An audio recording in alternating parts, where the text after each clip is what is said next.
listening to the X-Zone Broadcast Network, www.xzbn.net. Radio's authority on the world of the paranormal and the science of parapsychology, celebrating 25 years of broadcasting. Broadcasting around the world and to the great beyond.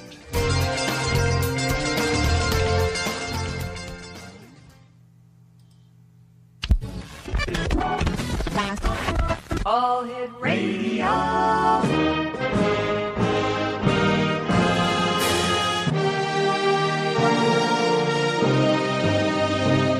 Welcome to the X-Zone, a place where fact is fiction and fiction is reality. Now, here's your host, Rob McConnell.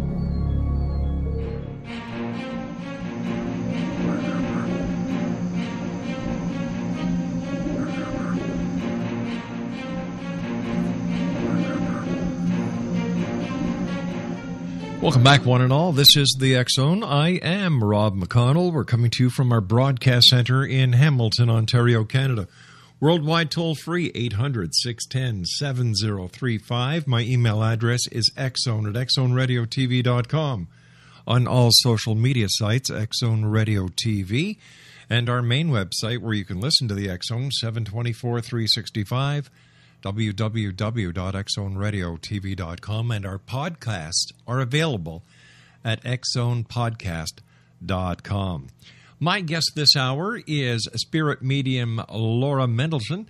She is a spirit medium, clairvoyant healer. She provides simple, honest, and humble soul service with exceptional, ethical, and evidential psychic mediumship, messages, meditation, manifestation, mentoring, mending, that's healing, and medical intuitive intelligence. She's been doing this for 30 years plus, and she is classified as one of the top 100 psychics.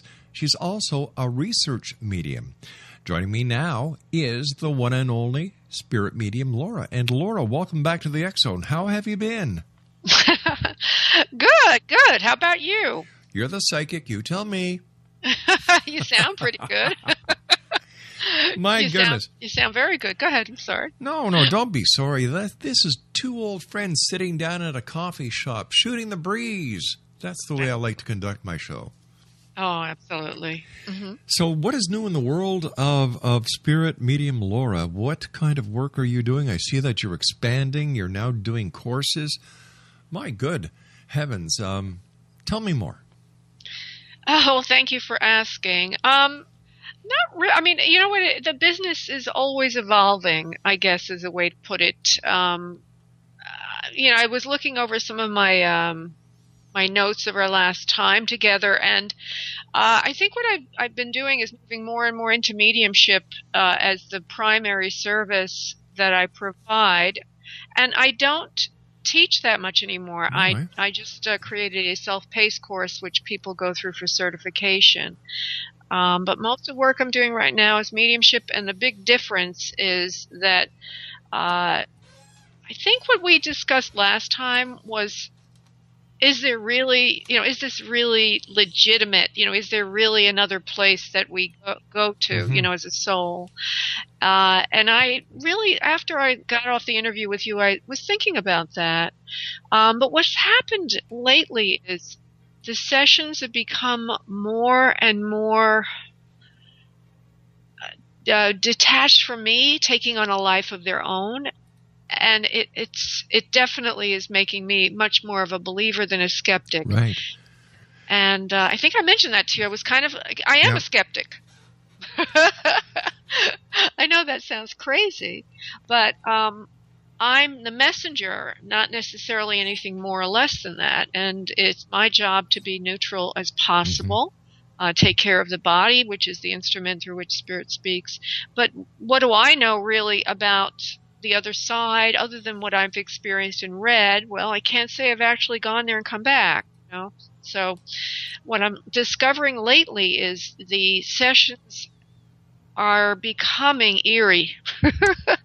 Eerie is a good way to put it. How do you mean the sessions are becoming eerie? But before you answer that, I must tell you that I have been speaking to so many people since you and I last talked who are saying that there is a shift in the spirituality. There's a shift in the spirit world. That communication between this side and the other side is changing in a much more deep, responsive, and knowing manner. Does that make sense to you? Well, that's all part of the ascension, to quote a hackneyed phrase. Mm-hmm.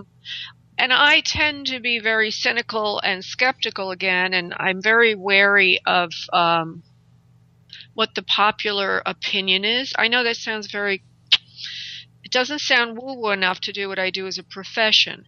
However, I would have to agree with you that there seems to be a shift in vibration, mm-hmm. so that it is easier. The difference between the spirit world and Earth, or our vibration, seems to be getting closer together. Do we have any reasoning behind this? Or, I understand the part about the ascension. I've heard a lot of strange... No, I'm not going to use the word strange. I've heard a lot of new testimony from people ever since December the 21st, 2012, when it comes to spirituality. Whether they're mediums, whether they're psychics, whether they're angel readers, things are happening, and no one that I've talked to so far can give me an exact reason. I find it fascinating. I find it so interesting. I find it adding so much credibility to a lot of people that I had in the woo-woo factor. And it's changing a lot of minds and the way that people used to look at the world of the paranormal. Well, I don't know what to say to that. I have to say that it's very easy to become very lax intellectually, mm-hmm. and just go away with the popular thinking and go, yeah, it's going on, and I found a penny when I thought of a penny, or whatever. Yeah. But I would like to back it up with something else, maybe a little different take on this. Sure. I believe that if we look at our planet and we look at technology, technology is almost like a metaphor, or it is a shaping instrument for consciousness. And so information has become so ubiquitous, so available, mm-hmm. that consciousness is able to take that leap from matter to metaphysic, if you will. Is it possible that the metaphysics is able to use modern day technology in order to give it substance, to give it the three-dimensional environment that most people need for validation? Okay, that's another way to look at it. And I'm saying the same thing, but I'm saying it a different way. What I'm saying is that technology is allowing the average person to understand, believe, and experience knowing something without being next to it. Okay, that makes sense. So we're evolving human consciousness by virtue of a socioeconomic, technological evolution and revolution. Just as if we were in the Renaissance and there was agrarian and there were farms and hamlets and mm-hmm. places. There was abundance, so people evolved and had art and everything else to go with it, writing. Now we have technology, and it's allowing human consciousness to make that leap from material to something a little bit more spiritual, or, we're connecting literally with technology, but we're also connecting spiritually. And for that reason, primarily that reason, I would agree that there is a shift in human consciousness, definitely. When people come to see you and seek your assistance as a medium, Laura, are you finding that the communication between this side and the other side is a lot easier, a lot clearer, and that the questions are more in-depth? What questions? The questions from the living to the deceased. Oh, you mean my clientele? Are they more savvy or aware? Yeah, that's one way of putting it. Yeah. Yeah, well, yeah, they are. I mean, I don't really have, when I started doing this 30 years ago, but I wasn't doing it with clients. I was channeling spirit on my own. So the last 10 years I've been working with spirit. So I really don't have much to compare it to. But I could agree with you in that most people, well, yeah, I guess I'll have to say a flat yes, because I can say to you this way anecdotally. When I first said I was doing psychic work or mediumship maybe about 8 years ago, 10 years ago, people would think I was weird. Now people think, oh, like the Long Island medium? So people are accepting it more. They're accepting it more. Well, let me ask you a question. Since you mentioned the Long Island medium, do you find that these reality shows, or so-called reality shows, are an asset to a professional like yourself, or a hindrance? No, an asset, definitely an asset. Why? Because people they start to see it as rather something weird. They see it as normal as watching Father Knows Best, or, it's just very much in their living room now. It's very accepted because of that. And especially for her, because she's like the girl next door, except she's Italian from Long Island. I think she's totally apple pie. And so people don't look at me as weird anymore. And I do see a shift there in consciousness of people, yeah. I think she's a wingnut. But that's just my opinion. And well, look, she is certified by the Forever Family Foundation. What means what? Well, the Forever Family Foundation is a reputable organization that has created a certification program which tests mediums, attempts to bring credibility to the whole process of mediumship. I've been doing the show for 25 years, and I've never heard of this organization. Okay, well, look them up when you have a chance. Yeah. foreverfamilyfoundation.org. They have many very credible mediums that they associate with, one of which is Teresa Caputo. There's also another one, Renee. What is her name?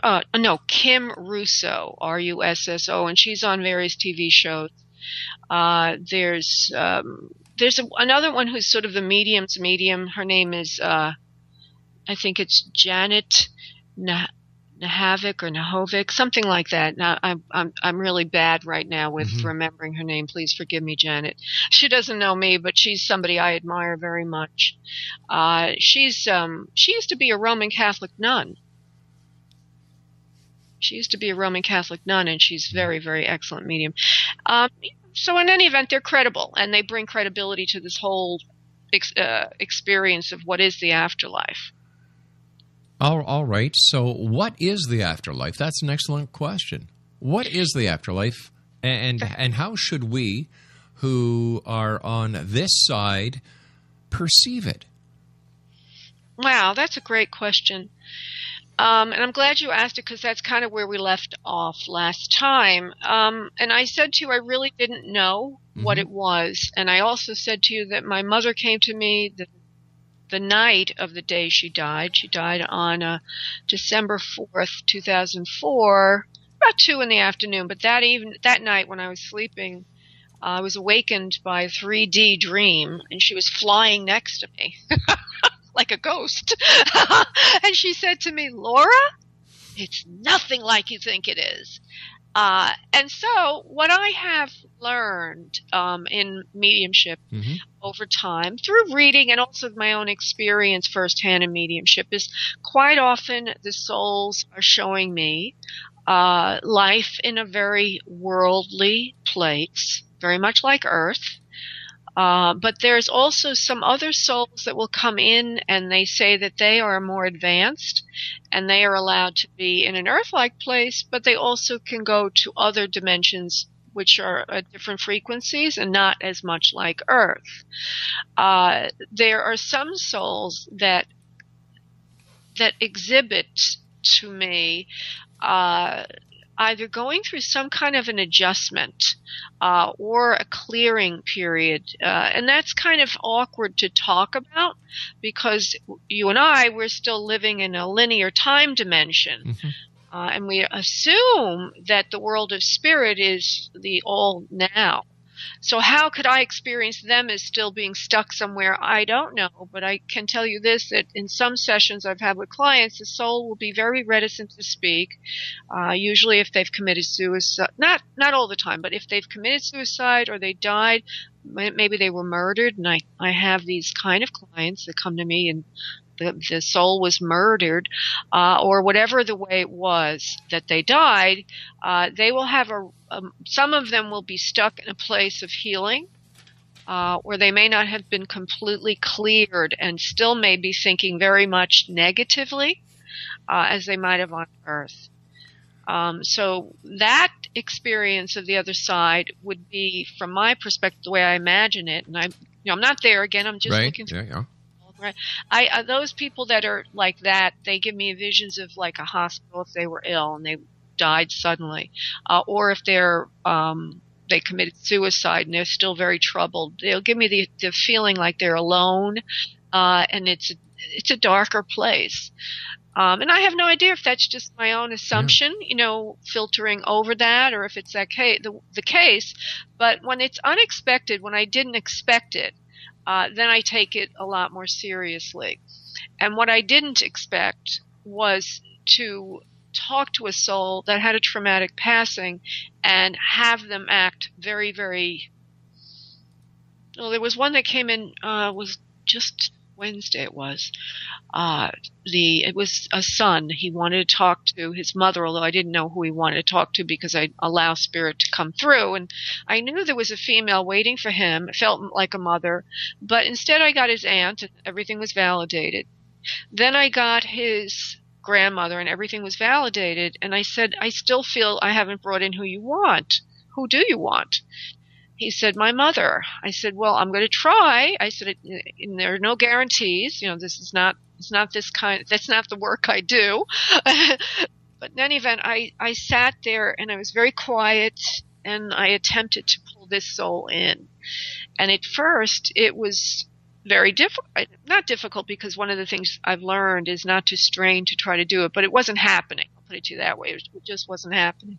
But then finally through another channel, I switch. It's like switching channels on a radio or switching vibrational frequencies. I try different frequencies in different ways. I got a thread of her, and all of a sudden I started to pull her in, and she was still very sad. She told me and him through me that she was in a place where they were still healing her. She said to her son she was sorry. And usually when they say they're sorry, they did something to take their own life. But I let her speak, and she said, no, I did not take my own life.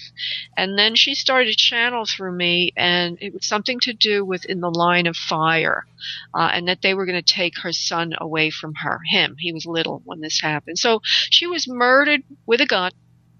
And there was some kind of altercation that happened. But she was still in a very tenuous emotional state. Very, very tenuous emotional state.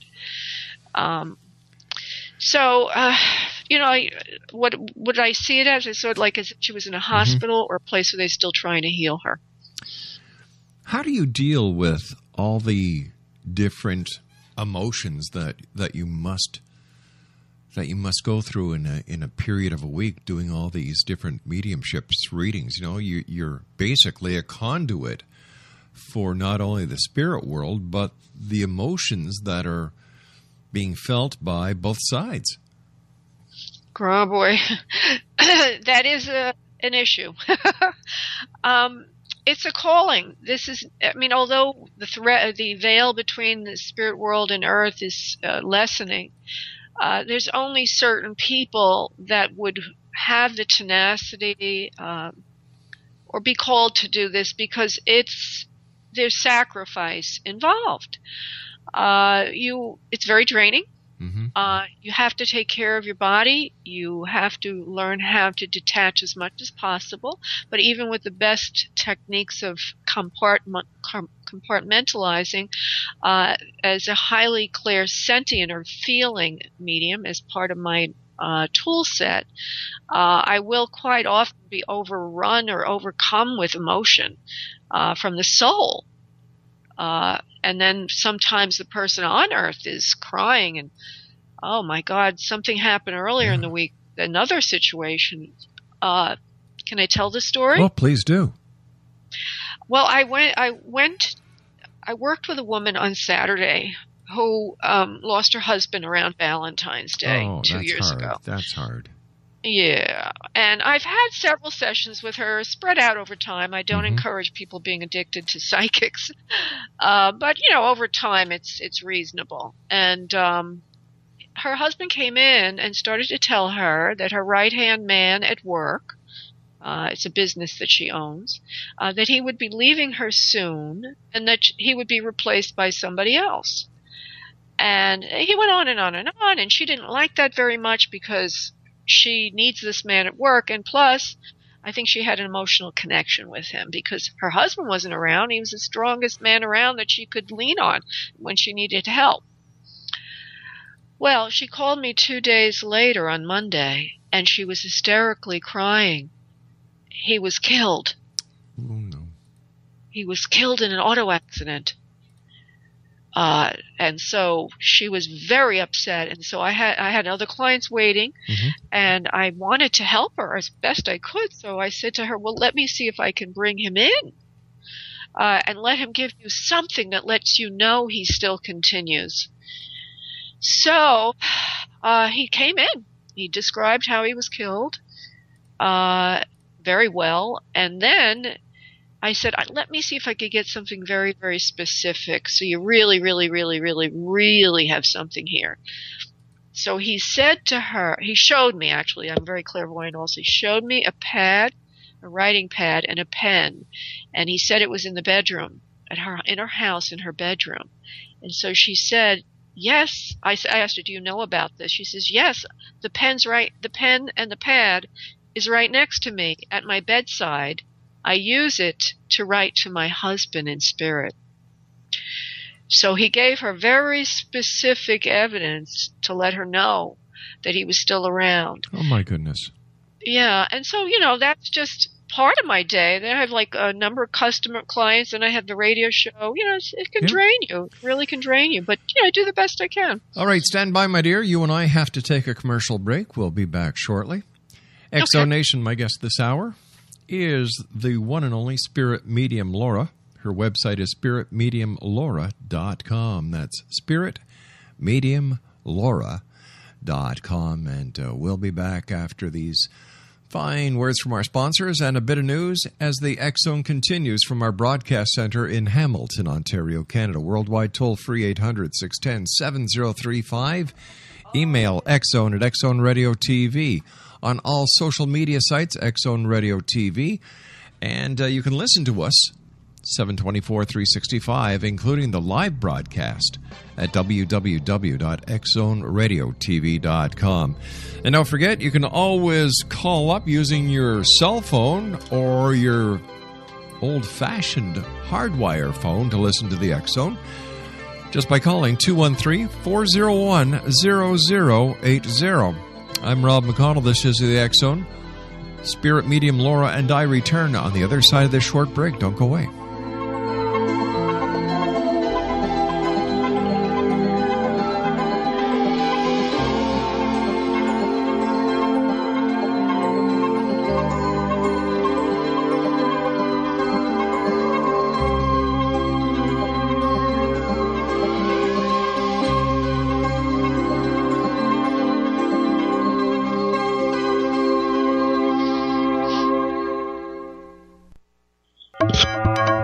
You're listening to the X-Zone Broadcast Network, www.xzbn.net.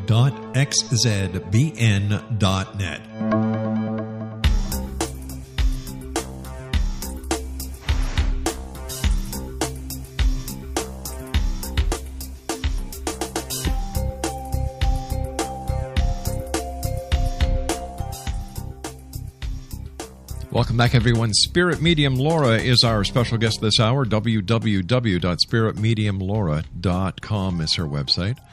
And Laura, it must be hard for you or any other medium when it comes to communicating with a child that is on the other side when you have mom or dad in front of you. Oh, yeah. That's very sad.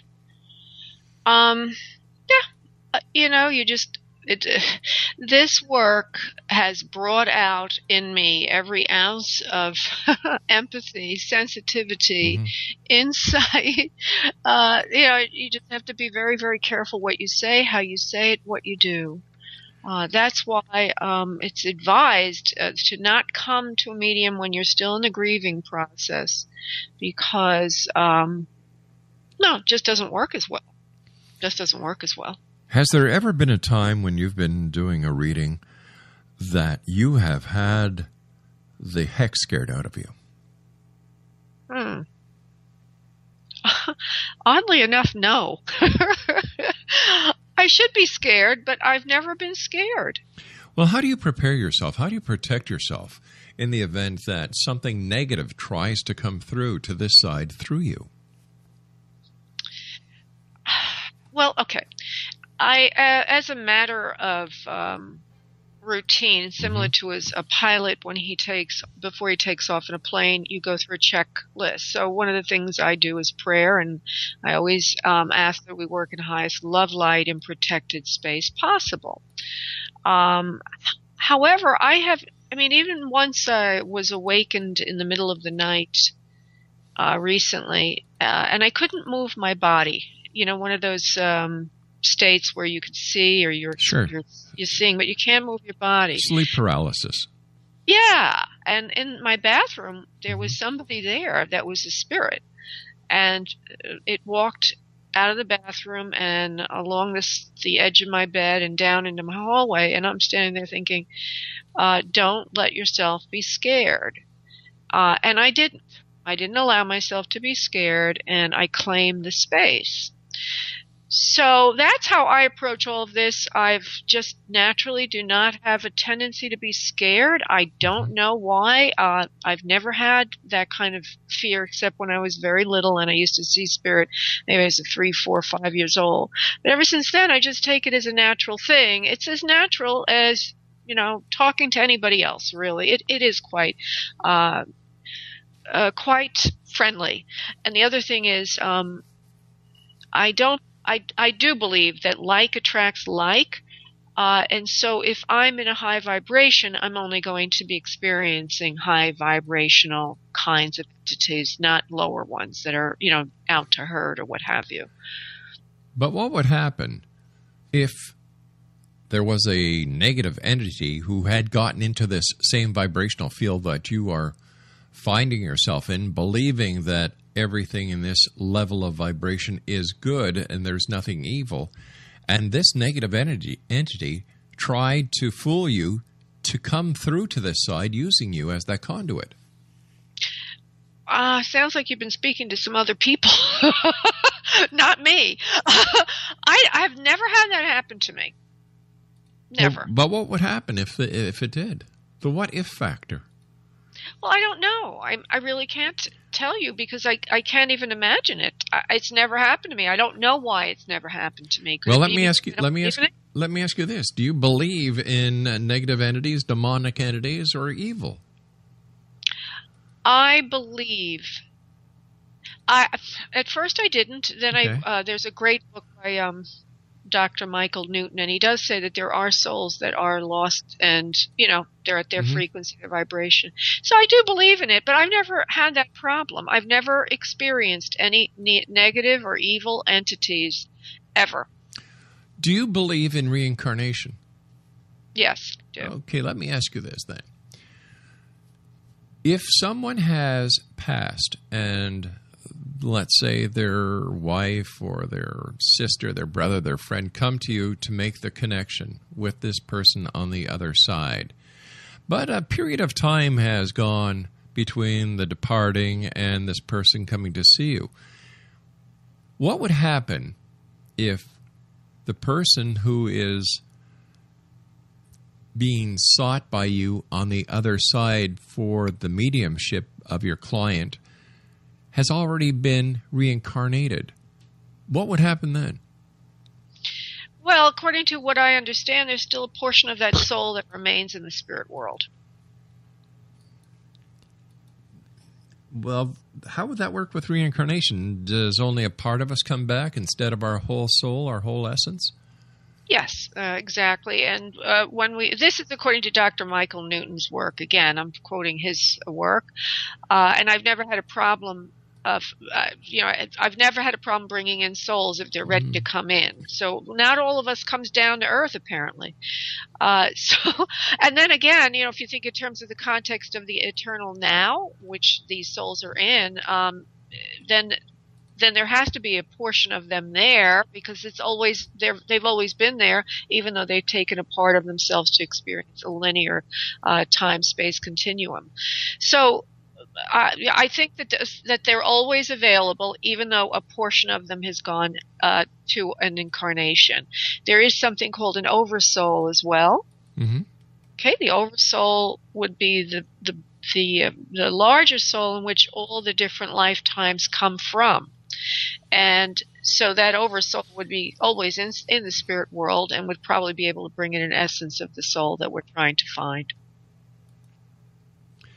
How close to reality was the movie Ghost with Whoopi Goldberg as the medium?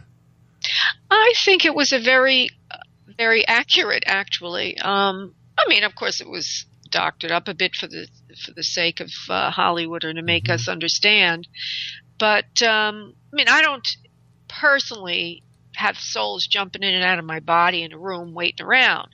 But it's not as dramatic as that. But yeah, pretty much everything, including the whole metaphor of some souls that were dark or go to a different place than souls that are in the light or have not done evil things.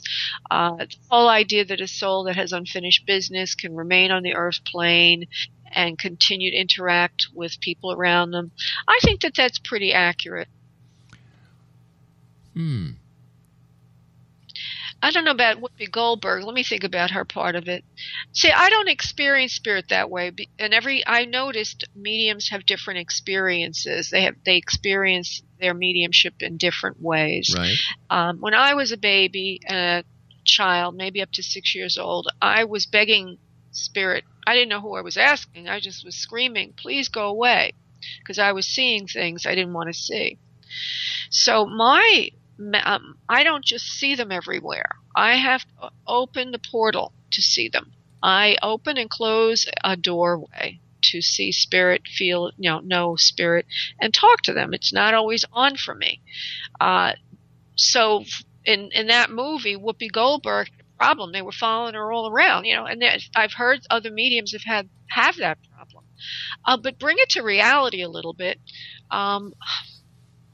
I believe the people that have problems turning on and off spirit have problems with their own boundaries psychologically. Maybe they are a victim of abuse, and so they don't have good energetic boundaries around them. Literally. And that might be why, because I've noticed some people that have called me, though, and maybe that's why I don't have any negative experiences, but some people call me and they say they have a ghost, they're being thrown around the house, this and that. Usually, Rob, there's an emotional situation there, usually, a very much emotional situation.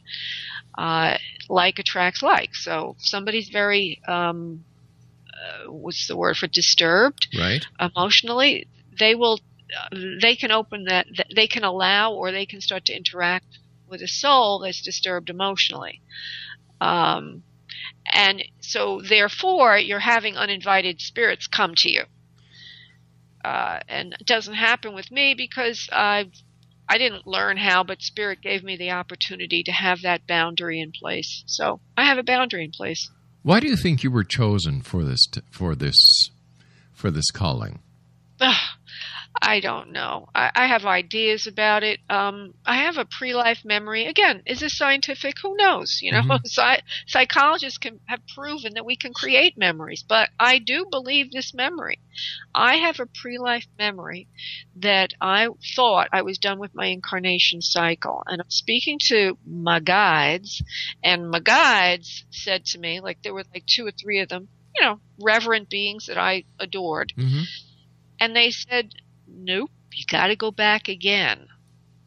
And you got to take care of something that you were supposed to do already.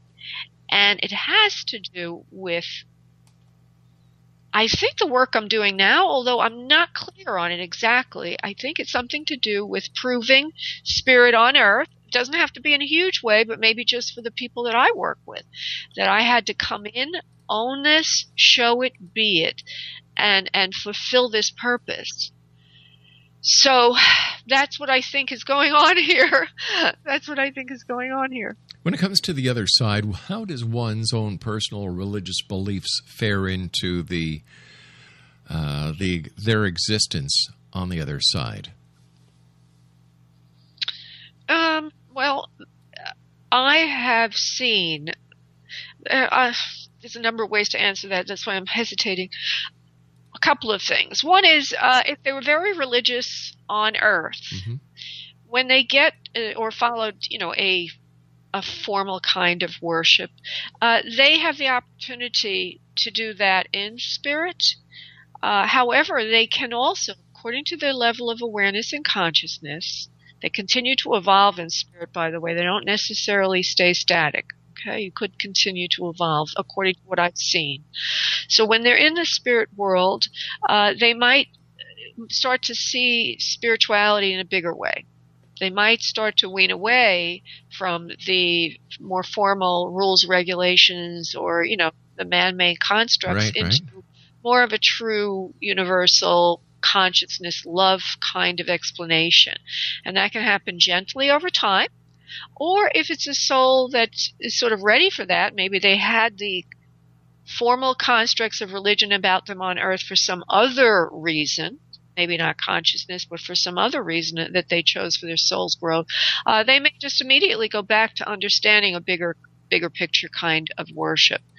So it's all flavors, all varieties, just as there's all kinds of people on earth with all different ways to look at things. Based on your many years of being a medium and, you know, the work that you do and the work that you have helped others to do, what is the meaning of life? Why are we here? When does it all end? What is the ultimate goal? Well, I have my opinions, and I want to precurse my opinions by saying that it's just my opinion. I'm just a human being. One of the things that bothers me the most is when mediums act like they know everything, because we don't. But I also am a very spiritual person, and I have done a lot of research just because I'm curious.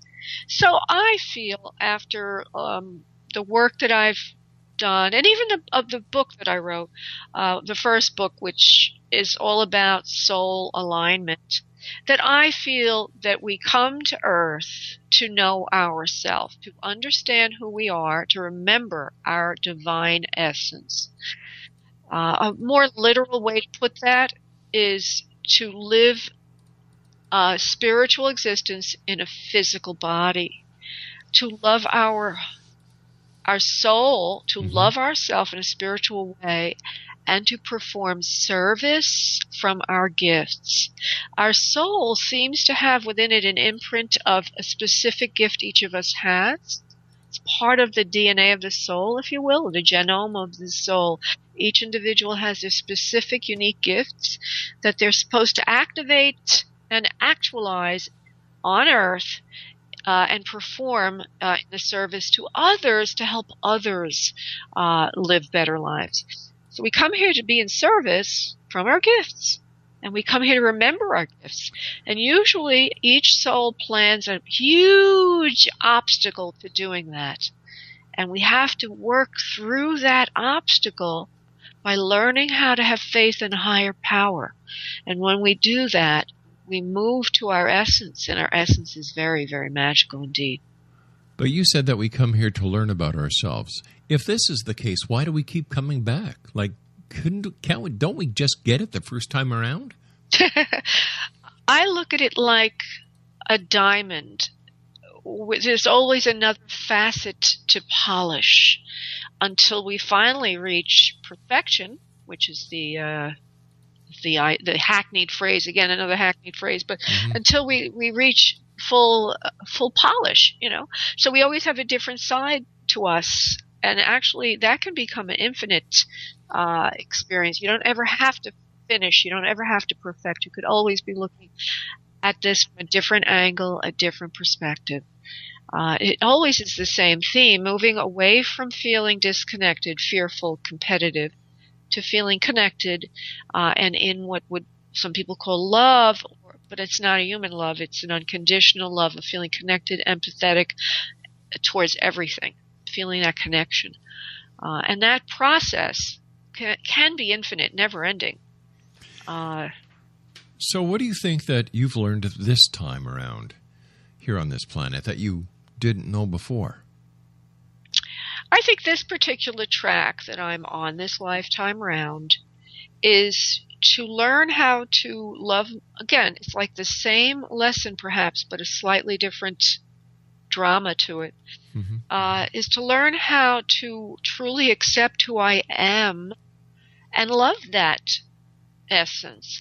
I spent most of my life running after external goals, man-made goals, money, appearance, looks, wanted to gain love, like most of us do in a human way, approval, and then it was all stripped from me. First the money and then the love. And I had come up out of that, out of the embers of ashes, and reconstruct myself to be a humble human being, living her essence as best she can, without much money. I mean, I make a decent living, very good, and it's a miracle, really, considering.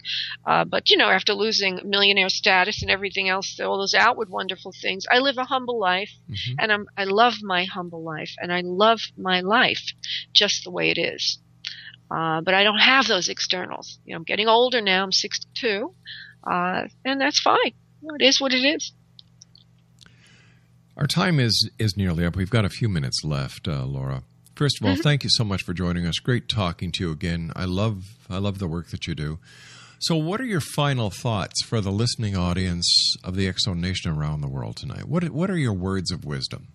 Well, first I want to thank you for having me here. I truly appreciate it and am honored by this opportunity. Thank you.